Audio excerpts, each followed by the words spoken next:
Hello, our friends, Evolutionary Energy Arts family. Hello there, welcome back. Just want to make sure we got it going. We are going. So, guys, this time we are going to talk about transmigration and reincarnation. And, these are fun topics. And, just want to reiterate this, what we're going to share is more of what we've experienced, what we've come to understand through our own introspection as well as our own interaction with our guides. Well, yeah, and what you do is you find the ability to lay down any belief system that you have been taught, so you can do that introspection without the belief system hanging over your head, because it's what you find to be true that is important, not what someone told you to be true. That's so key, because again, we are so always saturated with different belief systems and different philosophies. And, when people might ask you, are you this, are you that? And what if you're none of the above? And that you haven't found any particular system, any one philosophy, any one religion that does it all for you. And I think in these times, that's going to be the case for more and more people because, no one size fits all. Absolutely not, nor is it supposed to. We're not all born to hit the same target. We're all born to have a slightly different perspective than another person, and it's a beautiful thing. And I think some might make it out to be, oh, we're here on earth, it's a scary thing, you're going to reincarnate here forever. But no, it's a natural thing. Being reborn is very natural, and it can happen in more ways than one. Yeah, and it truly is. Let's say when we talk about reincarnation, I think most people will think of reincarnation as humans coming back as humans, right? Or maybe we can even expand a little bit and say humanoid-ish, humanoid type beings coming back as humanoid type beings. When we talk about transmigration, it's really talking about that essence, that eternal part of our consciousness, which again, we are ultimately consciousness itself.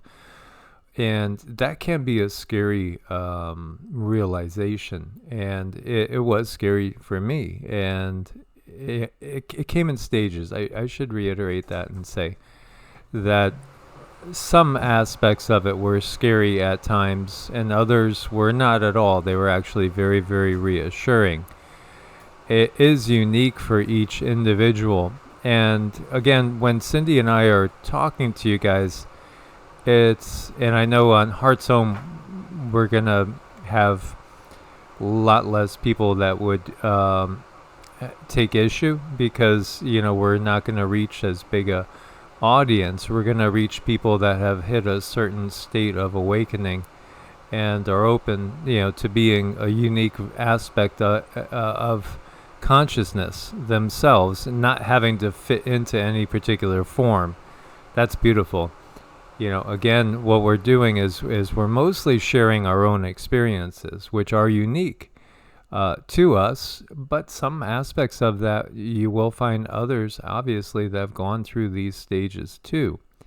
As each soul is unique, but we go through a certain progression typically. Now, some souls may skip certain aspects. Other souls might rewind and kind of stay in a particular zone that they like or that they get more out of. We're all unique, and that's really the beauty of it. It does depend on what do you need to learn to grow. What aspect of yourself needs to be exercised, or what aspect needs to be given more information. And we do have the ability to decide these things in a certain construct and step back and say, okay, I want to do this, this, this, and this is what I want to experience in my growth lesson in this lifetime. So it's just, everything is about progression Everything is about expansion, and everything is about learning something different from the lifetime before. So you can look at it like this, today we are preparing and living today, which is going to fall into tomorrow. And in this life, we are preparing this life, and we're going to take this information to the next life, because people will find themselves that they're really able to do something very easily. It just, rolls off their fingertips, certain aspects of them. It's like they don't struggle at all with certain things. And then other things, they might be feeling like a fish swimming upstream. But we have to look at that and decide, wow, this is affecting me. Is this something I need to look at closer in this life? And really nobody can answer that question for you but you. Yes, absolutely. As you see here, we have death on one side, and then we have life on the other. You could view this as the mother, the goddess, divine energy over here, and it's all about experience over and over and over again. And I just got to say, this what really struck me just now is we talk sometimes about the time in the desert when we would see these orbs come out of nowhere, and they would brighten and then dim, and it was like a rotation. I don't know, it just struck me interesting. Yeah, it was like they were going through portals just like this, literally. We could see them, and then they would go, and then they'd pop up. It was just, yeah, I could see what you're talking about. After thousands and thousands of dreams, we awaken. After thousands and thousands of births, we are born. This, the end, is only beginning. That's Dr. Brian Weiss. He's done interesting research and into reincarnation and transmigration. And he's not the only one. So many people have had remembrances of past lives. So many people have gone to hypnotherapists and maybe wanted to kick smoking, and then all of a sudden something else pops up, and before you know it, it's realizations that you've had other lives. What's curious though is the reason some of these lives might pop up when you're trying to quit smoking is because they're relevant, they're needed. This information is now coming in to help you go to another level. So everything's interconnected in weird ways. It sure is. It sure is. And some people, from past experiences as well. This was a particular researcher that did some research on reincarnation, Dr. Tucker. And as you see here, his research yielded some interesting patterns within the cases of children claiming memories of a past life. Most children claiming memories of a past life are between the ages of 2 and 6. So, 2, when they could start actually verbalizing, right? And 6, when you're starting to get indoctrinated into the system to the point where, no, that imaginary friend's not there. No, you're just imagining this. No, you were never a fireman. No, you didn't die in an accident. Those are just dreams. Those are just, you saw a show or something.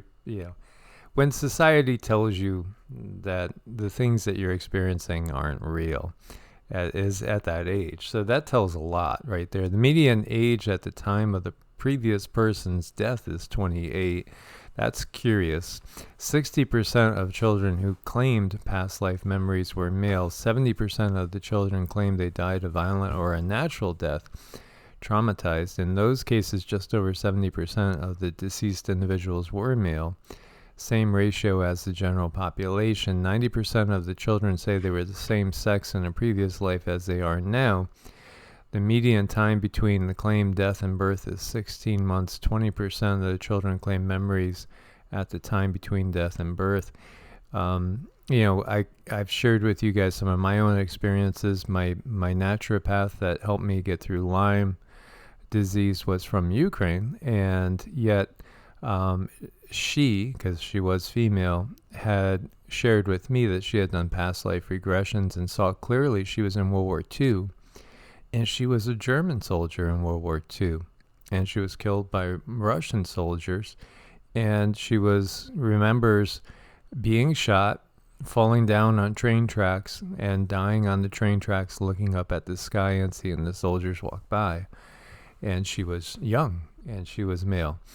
And so, that always stuck with me because, it's interesting to say the least.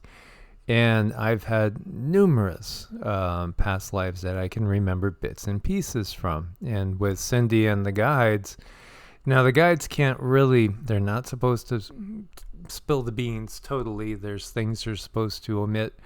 But if you say something like, I've been naughty at times and said things like, well, I had this past life memory, I believe, and then they will kind of give you something that lets you know, yeah, you're right, because you discovered it on your own. Yeah, You're right. It's all about living your life. They're not going to come before you and tell you what you were, but if you are exploring your inner self and you have this information and you blurt it out, the guides can confirm.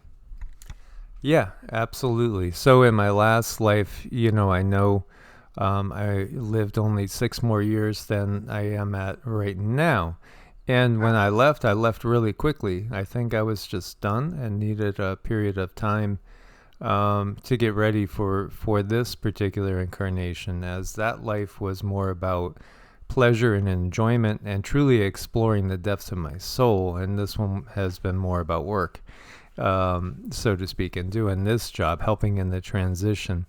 Now, I know that I've fought against the system many times, and I know that the system in the darkest of the dark ages has taken me out. I've seen that, and I've seen the way that's happened, and I've kind of relived that.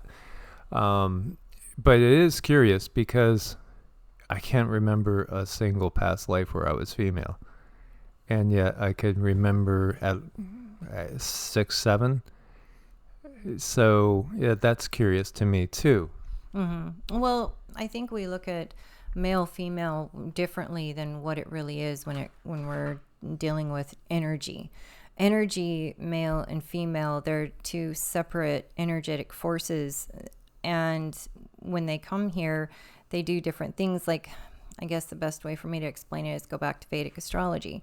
What they believe is all the planets are male, and all the creations that are created upon that planet are female. It is the creative energy force, and the male is the potential. So we kind of break that down in human words for us to understand, and then all of a sudden things become male and female, but we're still dealing in energy.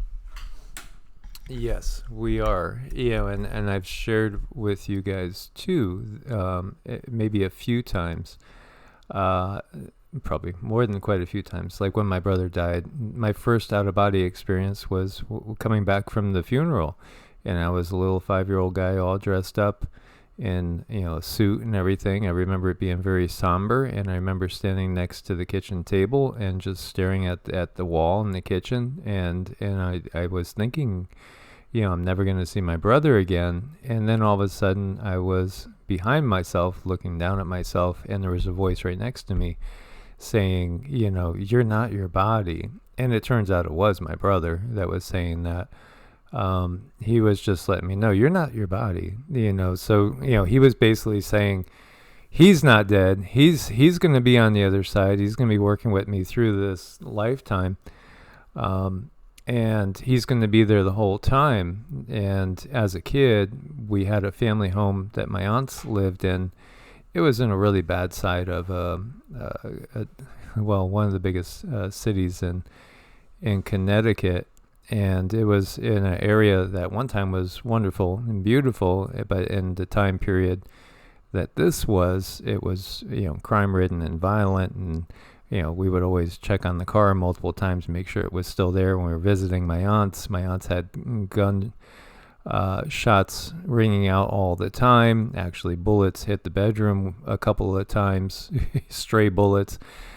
And, that house haunted me. But during the Depression, most of the family lived in that house, and so it was a big old house, and it could house, a lot of people, as there was 13, 14 of them living together in the Depression.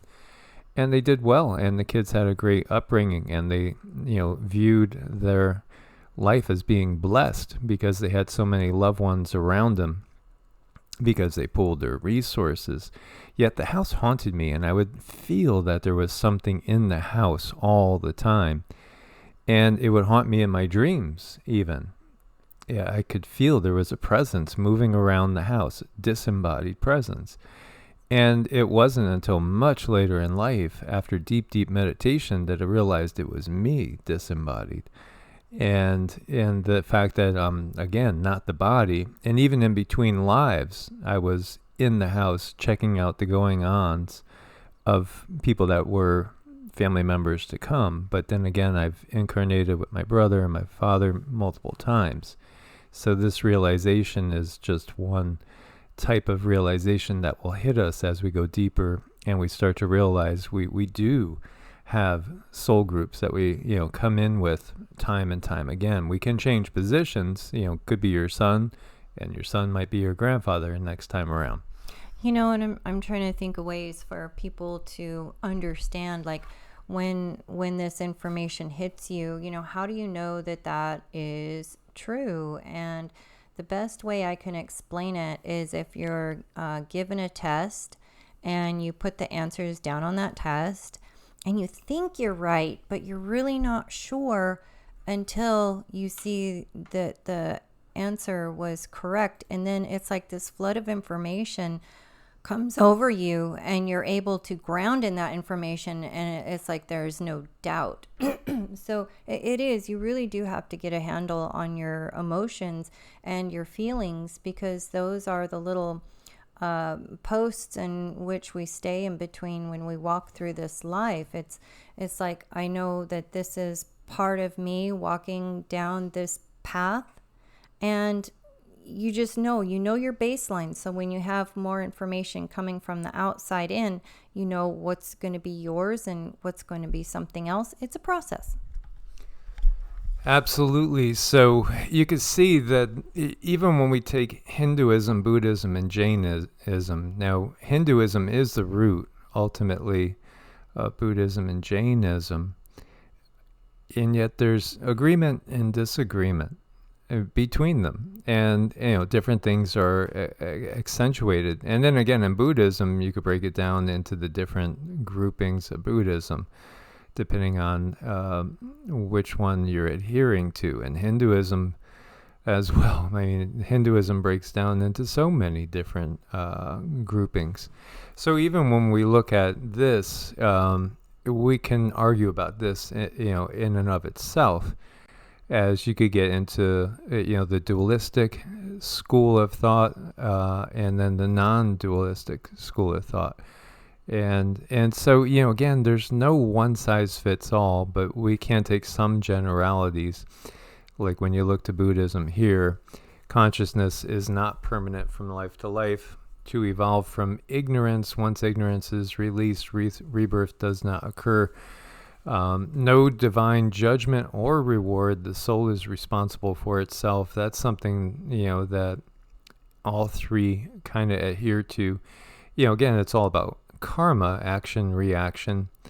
The soul is eternal, goes through many rebirths. Yeah, absolutely. A specific consciousness continues through each life. Over on the Hinduism and Jainism side, all actions have consequence. Karma is the root of birth and death.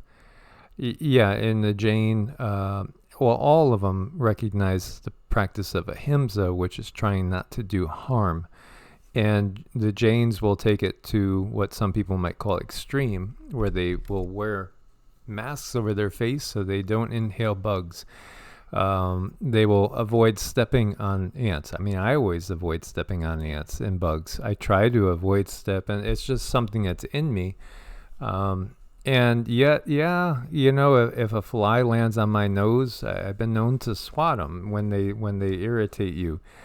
So we're not quote unquote saints. We we all have our flaws, and this is the thing that you realize. What we might view as flaws, it's just simply us. Each one of us is unique and different. So when you look to Hinduism to experience the benefits of one's karma, to satisfy one's earthly desires, to complete one's unfinished goals from another life, to fulfill a debt when one's soul is indebted to another, to suffer because of a curse on the soul, to shed base instincts.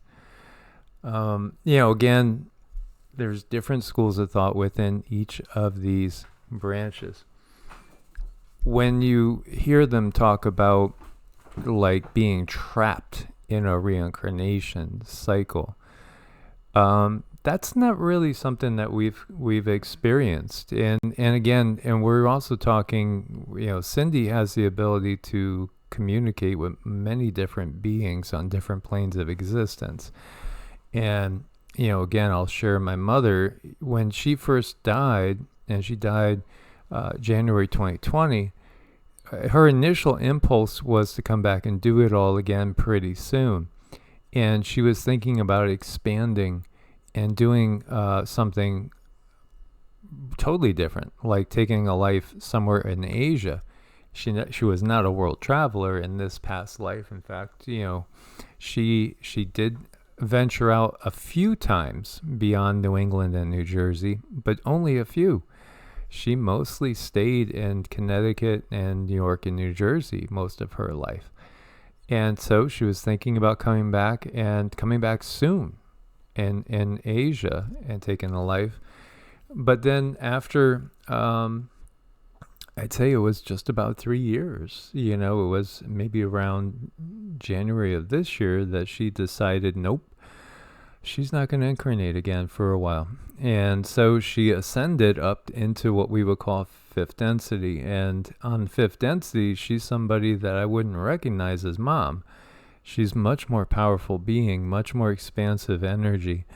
So it's interesting because that was just simply her choice. Was she perfect in life? No, none of us are. I think she was a very, what we would call, good person. I don't think she, I can't ever think of a time when she did.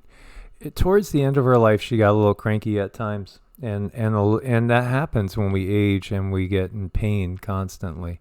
We can have that tendency to get cranky.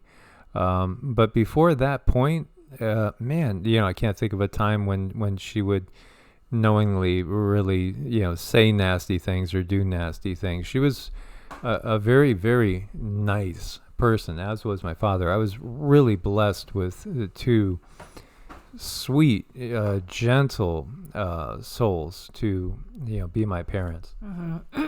And that is really good, when you're on a spiritual journey and you do have that backup from the parents. And so many children don't have that backup, and they have a lot of trauma stemming back from childhood. And it does help when you are on a spiritual journey to go back and start to unravel that trauma, to figure out your base. Like, who are you if you strip away the traumas and you strip away the other alternatives? Who are you really at your core? So it's definitely your journey, and it's whatever you have chosen for this lifetime to work on. And to have these realizations does take that quiet time, healing the traumas, to go within, to allow this information to come up and present itself to you.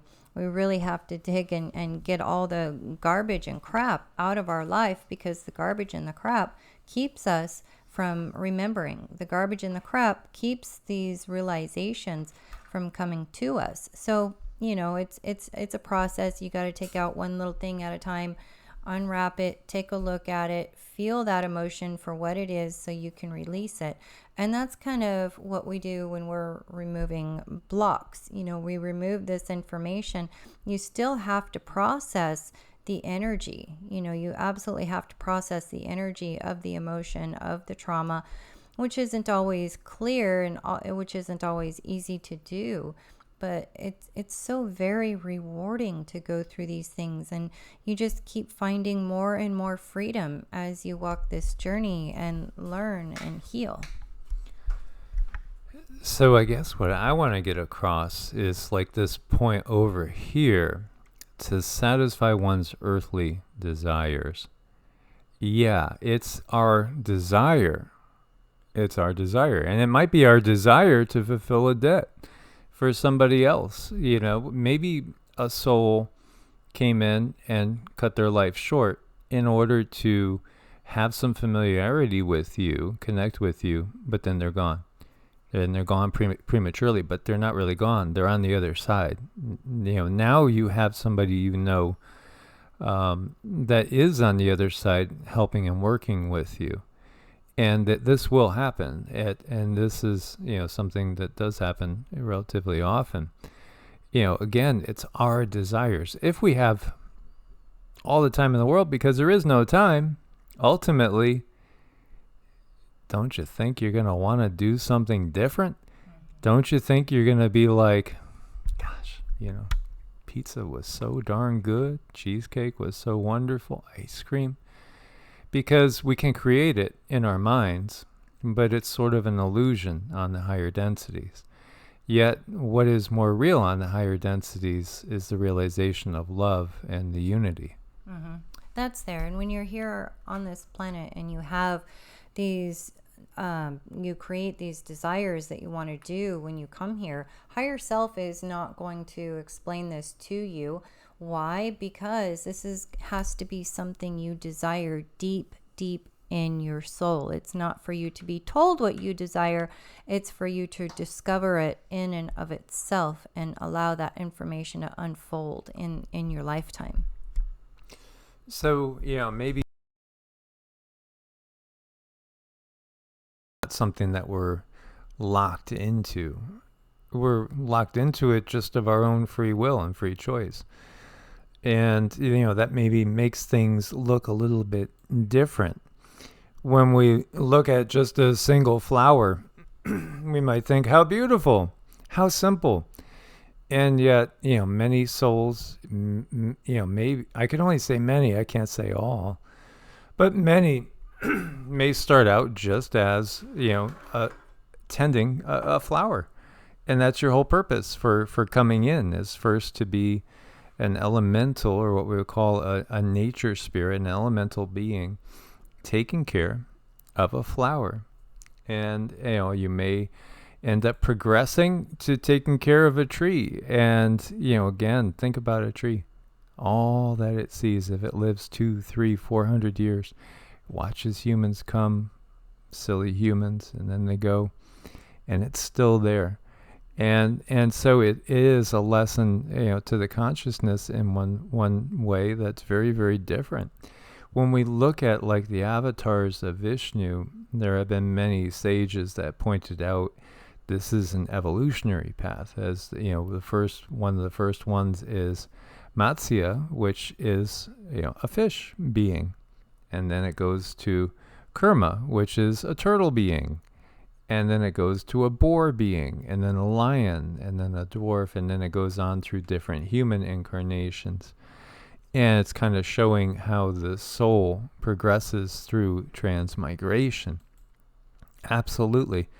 When Arjuna sees Krishna, and Krishna reveals himself to be Vishnu, and all the different faces, all the different arms, when here's a clue, when we see a being with two arms, that's embodied, you know, it's an embodied soul. When we see these beings in the Hindu depictions that have many arms, some will have 4, some will have 6, some will have countless. This is again showing the many different faces that the soul will take throughout time. Mm-hmm. And some have a very good understanding of that. And as we go through life and we come upon different challenges, when you are wanting to know past life, this information does come to you. Keep in mind that it's coming to you for the purpose of you needing this information to resolve something in this life. And we're really kept from that. in more of a silver age, golden age, we would know where we come from. We would know our lineage. We would know our past lives, and we would have these educations and these knowings, and we could walk through life, understanding who we are. But in this dark age, we still, not too many have an understanding of what they're made of, where they come from, and how this information can help us move forward in this life. And I think even a lot of the religious teachings don't even really bring that into being an option. They just kind of say, well, you're only having this one life, and then that's it, that's gone forever. When in reality, you are probably, if you're listening to this channel, you're probably a very ancient being with a lot of different aspects to you, a lot of different facets to you. And when you go through an awakening, all of these different aspects of you begin to wake up, because now things are waking up in order to help you resolve whatever you came here to do. So you are getting all this past life information. It's going to come in different forms. It's usually going to come in the form of what interests you. And there is no logical order for this information to come through. And in fact, it can be a very chaotic time in your life. It can be a time when you're just like, oh my gosh, where does this information come from? I want to study these 5 different things. I want to study them all at the same time and 10 minutes ago. So it's very chaotic in that sense. But we just very slowly start pulling these aspects of ourselves into the here and now and bringing things together. Slow but sure. Yes, aspects of is one thing. And it's an illusion at the same time, but it's an illusion so we could have a unique experience. So it's a purposeful illusion. And ultimately, all the things that we see, even the dark control system upon the planet, in some ways, is just simply there for our own growth, ultimately, and also the growth of others. And yet we are ultimately one. That's the biggest reveal of all, is we are one unified, even though it might not look that way, field of consciousness. Well, we did come here with the illusion that we're going to experience our own separate experience.